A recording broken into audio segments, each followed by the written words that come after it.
Welcome to wizard.com. I am maths teacher Neeta and this is our question. If a number x is 10% less than another number y and y is 14% more than 135, then x is equal to what? So we can say that according to question we can write that this number x is 10% less than another number y. So y minus 10% less than y. So from here we can get the relation between x and y as 90y by 100, or we can say x is equal to 9y by 10. Let this be first equation.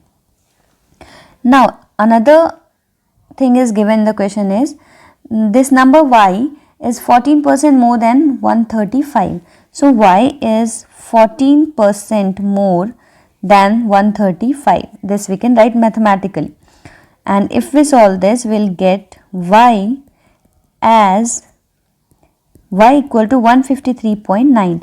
But here we have to find the value of x. So using equation 1, we can write x as 9 by 10 multiplied by y is 153.9. We have used equation 1. So x will be equal to 138.51. So this is our answer.